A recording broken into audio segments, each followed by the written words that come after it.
let's move on to the National League, where we got another team. Here's that second team that did not have a winning record to enter the postseason, the Milwaukee Brewers. But let's talk first about the Los Angeles Dodgers, who historically, I mean, you make this into a 162-game season. The pace they were on was historic. This is, without a doubt, the best team in baseball. It's not even really close. They are the best team in baseball.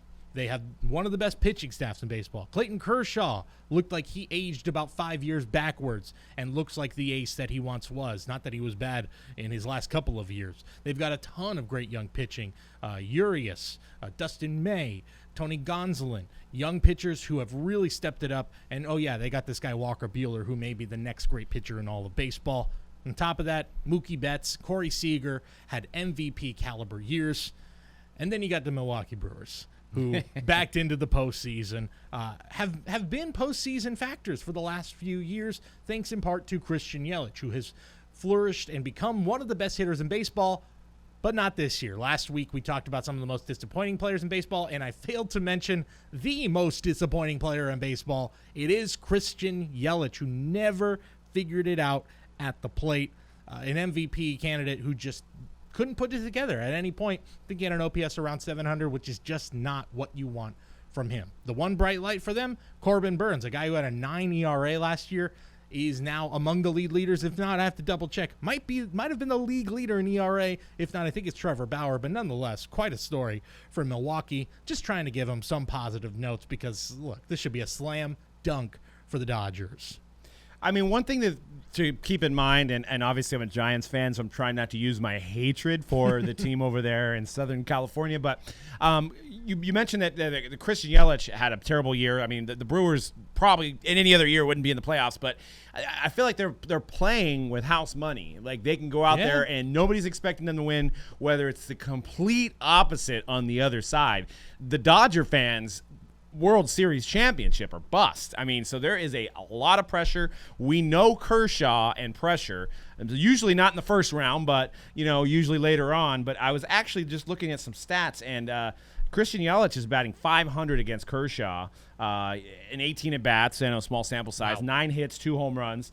He's actually batting .714 against Kenley Jansen. So, I mean, maybe this is the time that he's like going to wipe away the 200 batting average. Time to get right. And it's, it's a new season for him. And, like I said, they don't have anything to really play for. They're not expected to win. So I'm not saying there's going to be an upset, but I think it'd be closer than people think. Yeah, that's interesting. And that's the other thing I was going to say is that with these 3-game series, as mentioned, anything is possible. Anything can happen here. And if the Dodgers were to lose this series, I'm not sure I would put it the biggest upset in playoff history just because of the nature of this series. Got built-in excuses, too. But boy, oh boy, would it be quite a failure, much bigger than last year against the Nationals, who the Nationals were on fire going into the playoffs. So it wasn't the craziest thing in the world to me that they were able to beat the Dodgers in 5 games. I always will take the hot hand, but well, and right now the hot hand is the Dodgers. Especially if they lose this week, that LA's got the Lakers still playing, so it's going to be like, we got the Lakers still. If there's any time for this to happen, I guess, where you can kind of just fade away and no one even thinks about it, it would be when the NBA Finals are suddenly in October. Maybe not a bad chance to, if you're going. But you start going into the World Series and it happens again. Now the finals are already done, and now it's all eyes on the Dodgers. Man, oh man, how about being an LA sports fan this month, where you've got the NBA Finals, and if the Dodgers can make it where the NBA Finals ends, and maybe the Lakers are champions, and then the World Series begins almost immediately afterwards. It's pretty crazy. Pretty good. Yeah, I think this is the Dodgers. It should be the Dodgers in slam dunk. Will Smith is a guy I think to keep an eye on. Not that Will Smith, not the actor, and not the one on the Braves. There's 3 Will Smiths that we have. Or the former Giant. Yeah, exactly. There's too many Will Smiths to balance right now, but keep an eye on this guy, a 25-year-old catcher. He is the starting catcher now for sure for the Dodgers. 18 games in September, a 1.048 OPS, 348 batting average, 427 on base percentage. This guy's the real deal. There's so many great young players in LA, it's hard to keep track, but keep an eye on that guy for this series. Our next series in the National League, the San Diego Padres are back in the playoffs. One of the most exciting teams in Major League Baseball. So much great young talent. Fernando Tatis, maybe the most exciting young player in baseball. Manny Machado had a great month and a half to end the season. He's probably your MVP at this point. He took it away from Fernando Tatis. But, boy, baseball's a funny game, isn't it? Because I was saying, man, this Cardinal team just kind of flew under the radar. And obviously the COVID stuff happened where they missed so much time. They played 2 games less than anybody else in baseball because of this. And I thought, you know what this team reminds me of? The 2006 Cardinals. Mm-hmm. Who did the 2006 Cardinals play in the first round of the playoffs? Why, the San Diego Padres, who were the heavily favored San Diego Padres back in 2006. Oh, no, if you're San Diego. No, don't let history repeat itself. I don't think it will, but I'm never, ever going to discount the Cardinals. And Adam Wainwright suddenly is pitching like an ace at 39 years old. I think he may have turned 40 this year. So good for him for keeping it up. And for a few years where it looked like his career was over, I'm still going with the Padres, but the Mike Clevenger injury worries me. The pitching depth worries me a little bit, although the bullpen is much better with Trevor Rosenthal there. And the Cardinals, this has nothing to do with any statistical analysis or anything. Whenever I don't think about the Cardinals as a factor is exactly when they are a factor in the playoffs. Same with 2011, where I thought, yeah, the Cardinals are in. No big deal. There's better teams than them. And then lo and behold, they won the World Series. Yeah, I mean, one thing to keep in mind, too, from a card perspective is Manny Machado's cards, 2010 Bowman Chrome draft. And, obviously he's pictured on an Oriole because that's the organization he got brought up with. But you're starting – some of his autographs, first Bowman autographs, are hanging around $200-300. I mean, this guy's electric. He could go 4 for 4, 2 home runs, maybe hit a cycle in one of these playoff games, and everybody's going to be watching. So I think there's some room for growth there. And maybe if it's not necessarily his Bowman Chrome, maybe – navigate through some of his other cards. He does have that kind of a-hole stigma about him that I think kind of prevents him from being like a Mike Trout to this hobby. But, if he's out there performing, I think it's going to be hard to not notice. And I think it could be a situation where you get his cards. They beat the Cardinals. I'm picking the Padres to beat the Cardinals. And, him and Tatis they're getting the limelight. Yeah, I think that this is one of those series where I could see the Cardinals actually upsetting the Padres in Game 1, but then the Padres rolling, taking the next 2 after that. And for Machado, that's such an easy buy to me. If you've got the money lying around to do that sort of purchase right now to get a Manny Machado, first Bowman auto right now, he could win the MVP. That team could be in the World Series. The sky is the limit for this guy. He's still what? You think he's just turned 30? So there's still a ton of prime years there with a good team in an exciting place, an exciting young team with a lot of great talent around him. That, to me, that's easy. Absolutely. And one of those young talent that I also would keep an eye on, mentioned him at the beginning of the season. His number has only, his value has only gone up. Trent Grisham. Fun young player. I think he ends up hitting 10 home runs this year. I love that he does a little sign language of how many home runs he's hit when he's going around the base paths. He's a fun player, exciting to watch, and with an exciting young lineup all around him. I think he's one of those guys that we're all focusing on Machado. We're all focusing, Will Myers had a fantastic year, and we're focusing on Tatis. Grisham, to me, a guy who could be an X factor in this series. And we normally don't talk about this on this show, but after watching the Giants play the Padres again for this final weekend here, I was like, the Padres unis are kind of cool, man. I love them. The light brown with the pinstripe, it's pretty clean. I like to collect other baseball team hats. It's something I do. There are certain hats I don't usually get. I don't usually get teams that play within the same division as my favorite team, the Giants. I think I'm breaking that rule for that brown Padres hat. I just love it so much. It's such a good, clean look. Yeah, and then even there's some of the throwbacks they've worn, like the Tony Gwynn era, like young Tony Gwynn era. Should have gone back to this look so long ago. I don't know why they went with that sort of everybody's blue and white. It's kind of a boring look. Nobody is brown and yellow, and it's such a unique striking look. It is. Anyway, no surprise. I mean, they could get a sponsorship from UPS, too. There you go. Exactly. It's all it took to become relevant again. Go back to the Browns. That's all you need. What can Brown do for you? Well, right. Let's move on. You want to talk about another series that is going to bring back some bad memories to one of the teams. Cubs Marlins. Where have I heard that before? Where's Bartman at? The Bartman Revenge Series is here for Cubs fans. I know they got the World Series already. The monkey should be off their back, right? Well, not so fast. I think this is where you truly exercise those demons of years past.